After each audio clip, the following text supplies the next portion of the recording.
As more and more Chinese brand cars arrive in South Africa, the question is no longer, are they any good? The question just becomes, which one should you choose if you're in the market for a well-priced, value-based family SUV?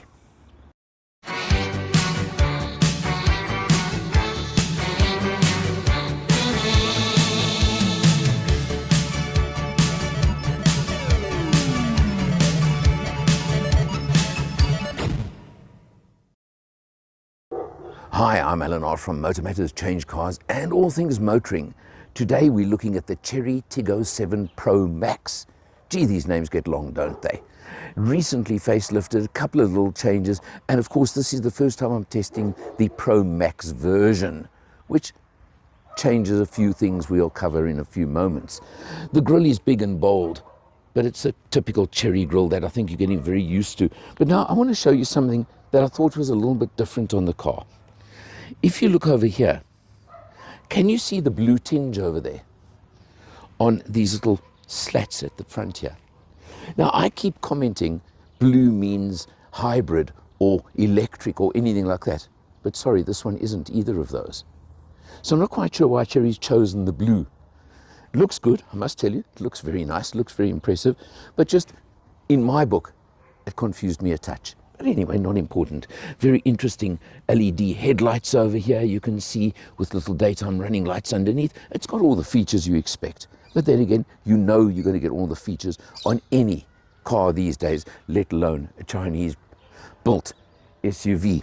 It's busy locking itself now. You may have noticed the mirrors folding in. But now we have a look over here. Of course, the cladding, which you expect on an SUV. All the features that you do expect. So I'm not going to spend too much time.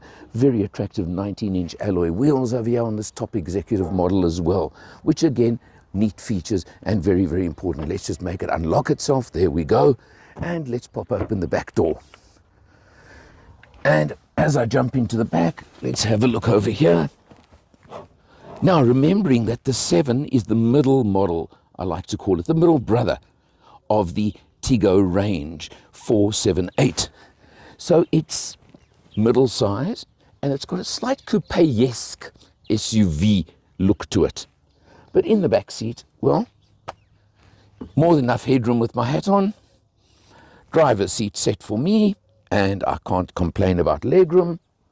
I would like to see some, there's one USB-C over there with air vents. Well, C's seem to be now becoming more normal.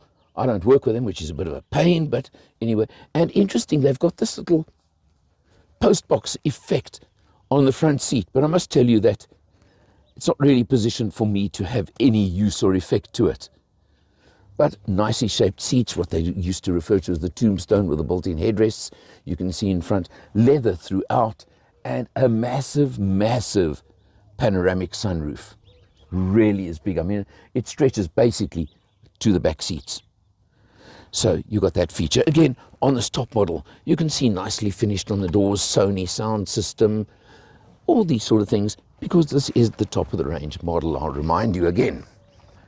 Interesting treatment here on the C-pillar. Have a look over here, where you've got the blacked out windows, you've got the chrome, and as I say, the slightly sharpened rear end. Coming around to the back, your tail lights cut into, of course, the rear hatch, and what's become so popular, of course, the light bar all the way across. Let's just pop open the tailgate. Note it is powered, thank you very much. That is useful. And we'll do the Allen test in a couple of seconds, but let's have a look underneath. And a full-size spare wheel. How's that? Thank you, Chery, one of the few that are still giving you a full-size spare wheel these days. Obviously, everyone else gives you space savers and everything else to give you a bit more boot space, but I really can't complain about this boot. And although, again, I'm not taking the shelf out, but definitely a 1.5 Allen boot. Pretty comfortable, stretches quite far in over there. I'm not going all the way because I'm not taking the shelf out, but I think you get the idea.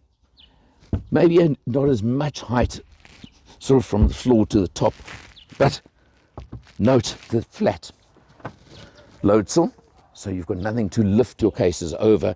Simply lift them in, put them down, and that makes a very big difference to me. Rear seat split 2/3, 1/3. Again, what you expect. Press the button, close. Now, I mentioned it's the Pro Max.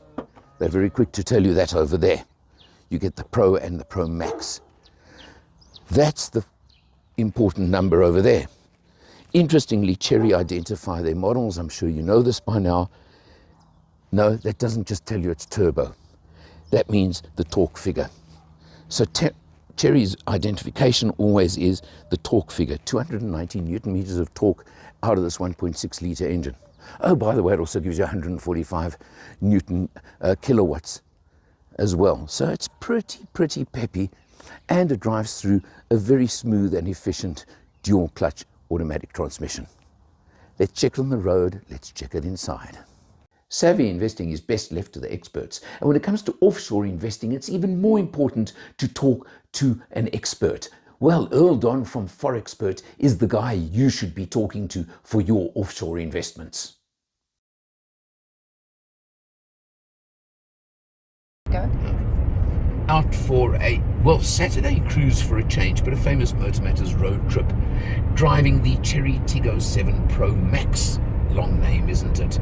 But of course, Pro Max means it's upgraded to the 1.6 litre turbo engine instead of the 1.5 that comes in the normal Pro, and you've got 140 kilowatts, 290 Newton meters of torque. That's a lot. And 7-speed dual clutch, ultra smooth, nice relaxed automatic transmission. It's clean, it's smooth. The facelift upgrade that they brought in with the Pro Max, of course, gives you the 2 screens side by side. That just one massive piece of glass that you've got over there. So it really, again, and big infotainment screen. Look at that. You can see Android Auto showing right now. The car's got everything you want. It's got all the features you want. Of course, it's got the voice activation, which I don't like to use too much, but it's got voice activation. We've got a panoramic sunroof on this one. And it just is a nice, smooth, relaxed cruiser. I must tell you, I'm just taking it nice and easy. The road we're on at the moment has got speed limits, so I'm watching that. But it's really a pleasant cruiser. And it's the kind of car that I could cruise all day, down to the coast, wherever it is I'm going. It doesn't matter. I could do an all-day cruise in this one any day of the week. I think we're even in eco mode right now, but quite honestly, I don't even see the need to change the modes, which is a little knob over here. Okay. So the knob over here, you can just turn it. I took it to normal mode there. I can click it once more, and there we're in sports mode. And that will give you a little bit more oomph if you put your foot down. I don't know if you could hear that and feel that. The big thing about the change into sport mode, of course, is the fact that it will hold the ratios a little bit longer. But you know what? I think normal mode entered. Normal mode is more than adequate for a country cruise like we're doing now. So let's just leave it there. You'll see a lot more. Obviously, we'll show you all the features of the car as we go along. Jumping in behind the wheel, you've got a nice big clear TFT screen over here in front of you, and now, as it's become so popular, the single piece running into the infotainment screen as well. Really looks good, really looks neat. But I've got to just tell you that I have found that the controls on the steering wheel for changing the instrumentation, for looking at what you want, for getting the info you want, seems to be a bit confusing in my book. And I've kind of struggled a tiny bit in trying to get to certain information I've been looking for. So just something to keep in mind and be aware of, that it seems to just be, well, I think you need a good long session with your dealer when you take delivery, and you'll find out a lot more. But it does give you everything. It's got active cruise control, active braking, all those things. And in fact, it's even got a feature on it that, for example, when you get in the car and start the engine, it won't let you move until you put your seatbelt on. Very, very interesting. Just one of those differences, but it does look good. It looks neat. You've got all your controls on the driver's door, of course, down there. Yeah, these are all things you expect. And you've got the buttons for switching on and off certain of the safety features down to the right of the steering wheel. All there, all convenient, and all work quite nicely, barring, of course, what I mentioned. Hello, my name is Michael. I'm the owner of CHANGECARS and the host of the TV show All Things Motoring. I have one mission, and that is to make a difference to the motoring public. Making a difference how? Making sure that you have safe options, making sure that you have knowledge. In that regard, it is my absolute pleasure and privilege to work with Alan Rosenmeyer of MotorMatters, the man with a hat. I'm the man with no hat. He's the man with the knowledge. Thank you for watching. Your center screen, your infotainment screen, gives you absolutely everything you want. Android Auto works nice and easily. It's got pretty much everything, so you've really got no grounds to complain over there. Your 360-degree panoramic camera, of course, is excellent. You know the camera system on this car. It's also got that sometimes weird, sometimes interesting feature as well when you stop and it shows you traffic around you. Interesting, I think quite a nice safety feature, but it is an unusual feature, but let's leave it there. But the camera, the clarity, everything is very, very good. And that's what counts, I think. So you've got that. You come down below, you've got your air vents running across the whole dash. You can see corners and center. And thank you for this, Chery. You've got physical, they are haptic, but you've got buttons for your aircon system, for your ventilation, as opposed to having to go into the screen like some vehicles you get these days, and I don't like that. The multi-level dash, which is interesting, and you've got sort of different textures, different looks, but it's all well put together, well screwed together, feels solid, feels good. You come down in the center over here, you've got two USBs, an A and a C, and you've got inductive charging. Good stuff. Over here, of course, is the control panel, can I call it. Interesting gear lever over here, but it falls very nicely to hand. And that 7-speed dual clutch automatic is smooth and comfortable and really does work nicely. You've got all your extra controls over here. A nice one over here is this little scroller for volume for your sound system. Not everybody gives you those these days, and sometimes they're a little bit more awkward to reach than others. So that's definitely a plus in my book.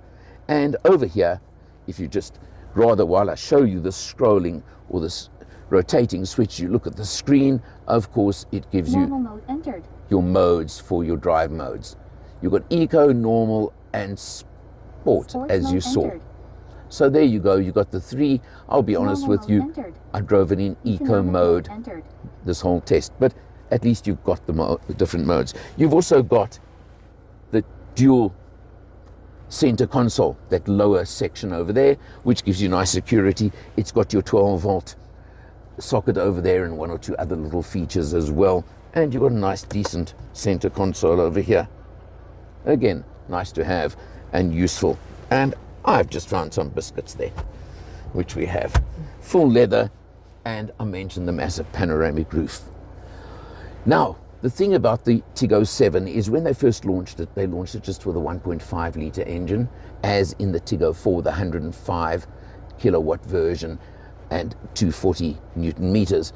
And nothing wrong with it, nice one. And you can get into a Tiggo7 for about 450 odd thousand rand, which is really good value. But if you want the Pro Max with a 1.6 litre engine, they're offering it in 3 spec levels, and this one is the top executive. Again, those are choices only you can make, but you can get into a Tiggo7 Pro Max for 500,000 rand with the 145 kilowatts, with the 290 Newton meters of torque and the dual clutch, 7-speed dual clutch automatic transmission, which is nice and smooth and comfortable. These are choices you can make. There is also the option of the all-wheel drive version as well. Add plus minus 60,000 rand to the price. So this one, which is the executive auto 2-wheel drive, is 560,000 rand, and you can get into the all-wheel drive version for 610,000 rand.